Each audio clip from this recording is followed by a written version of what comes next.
Hello everybody, welcome to Cobcast, where I tell you a different story about once a month, every few weeks. I got my trusty barrel. Let's start there, right? I got my barrel. I'm still dealing with the issue with my hand, where I broke my hand. Trying to get this thing figured out. But, for the meantime, I'm still able to do most things, but I'm not able to really record in too many different areas because of my same camera stand and camera situation. So hopefully you can hear me audibly. I made sure this time I shut the furnace off so you can't hear the furnace over me. Not like that would do any good anyways, right? So I wanted to tell a story that it's an unfortunate one. And I've been there, and it actually kind of relates to a different video. And I did promise you that I would tell more stories about a specific person that I called his name Jay. And something that had happened, there's a few things that happened, and I'm going to give you two stories on this one because they happened almost sequentially. Like, they were back to back. And it's about injury, of course. Hey, why not? Let's talk about injury, right? So, this guy that I know, and that's pretty much my backstory on that. This guy that I know, we grew up redneck, out in the woods kind of crap, and, pretty much anything goes. There ain't nobody around, we're doing redneck stuff. Well, we're down by a creek, and we find a bicycle down in this creek. And we're assuming that some kids probably stole this bicycle. And it was like a kid's bike. I mean, it wasn't like a BMX bike, but it had the frame that could become a BMX bike, so we could make it into a trick bike to do stuff on. And he had ramps and stuff. So our idea was, we'll take the parts off of it and put other parts on it and make it into a trick bike, a BMX bike, and make it something pretty neat. And that was kind of the whole plan. And all we had to really work with was adjustable wrench. We didn't have any like air tools, any pneumatic tools, anything like that. Just a basic, drill, hand tools, adjustable wrench, and then a few other wrenches. But the part that we had to remove was from the stem of the bike, and I could have brought you know what, I'm gonna go grab it real quick just to show you. But there's a part that you could not generally remove with your average tools that someone might have in their house or in their car, because they're specific tools. And a lot of people don't have a wrench that's a 1.5 inches or 1.25 inches or whatever size it was for the stem. I'm gonna grab something, I'm gonna run, and I'm gonna be right back.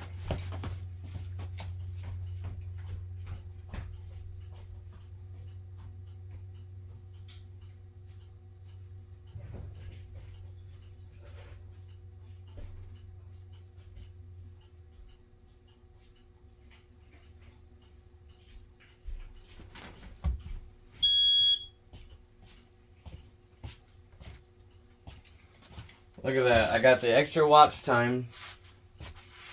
And my cats hit the smoke detector somehow. So, this is the headset, or the stem, of a bicycle. So, this is probably 1.1 inches on this one. But this is what you use to fasten the forks to your headset, which is this up here, and it holds the bearings. So this is what had to be removed. Like I said, we pulled this bike, not this specific bike, out of the creek. This is what you would call a trick bike. This bike is made for doing stunts and stuff. It's really lightweight. And I used to enjoy making BMX bikes, and that was one of the things we did. We found this bicycle, and not this, like I said. We found a bicycle. Okay, well, let's take the frame. That's about the only thing that's good on it. So, since the headset stem was so rusted on from being in the creek, we figured we can clean out where the bearings go and put new races in it and be able to put new handlebars and forks on it and a new headset. Well, since it wouldn't come off, we decided to cut it off with a Dremel.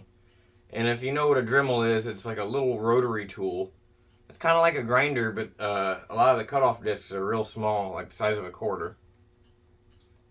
And the idea that we had, which I'll get to this in a minute.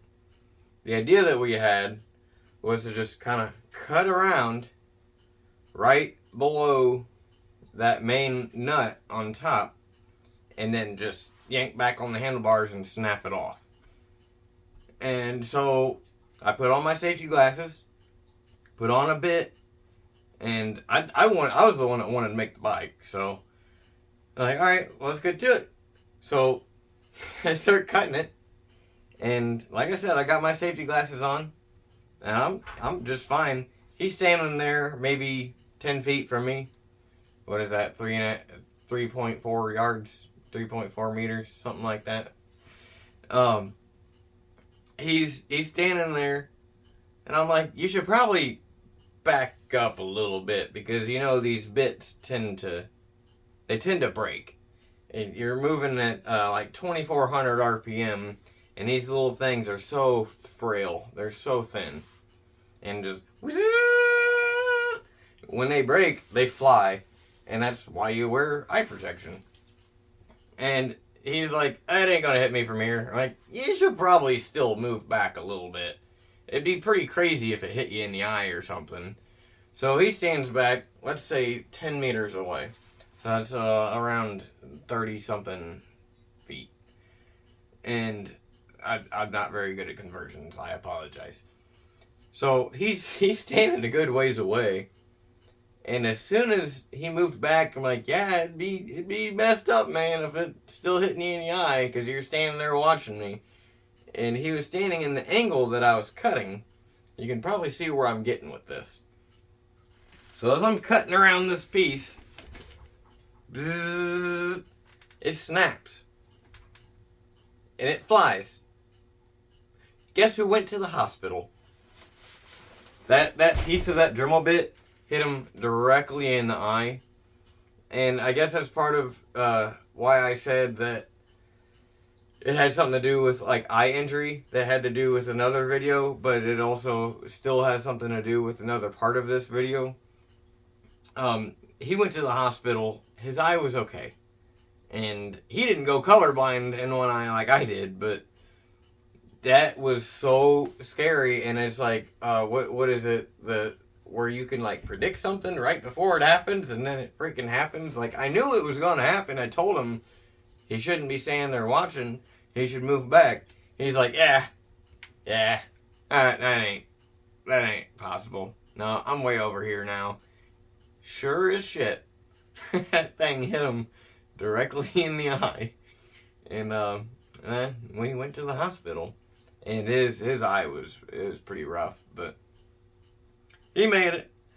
And I feel like this is kind of broke down in a crappy way, but I want to go ahead and throw this other one in because I promised it with the same person.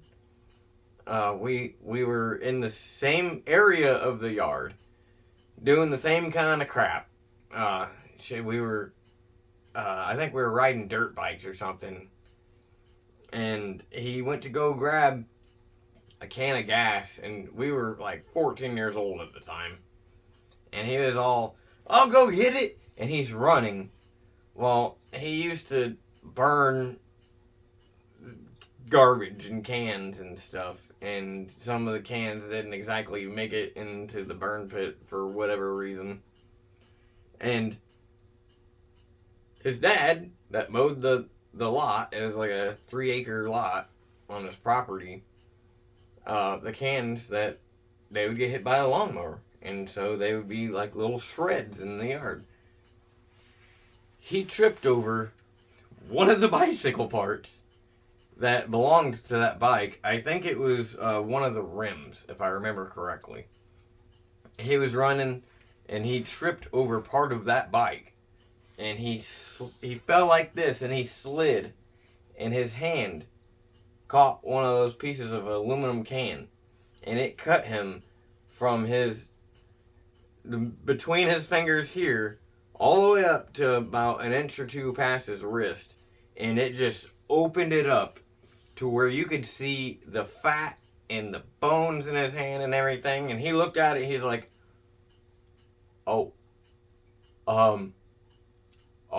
And it is just crazy. It wasn't even bleeding right away because it was such a clean cut. And I don't know if that has anything to do with it being a clean cut, but it didn't bleed right away. And we just wrapped him up with some gauze and a piece of a t-shirt and took him to the hospital again. It's like, you have no luck with bikes, man. You have no luck. He was the same person that was in the video for the exploding corn. If you remember the video of the exploding can of corn, same person, same experiences. So if that says anything about the redneck stuff that we do, just don't get hurt. If you're gonna do redneck stuff like that, don't get hurt. Don't be like this. That's really all I got for you today. I just wanted to tell a story about a friend that I really been wanting to tell that Dremel story of that Dremel bit hitting him in the eye. Because, I mean, it was so far away that, like, it was kind of, like, almost impossible, but it still happened.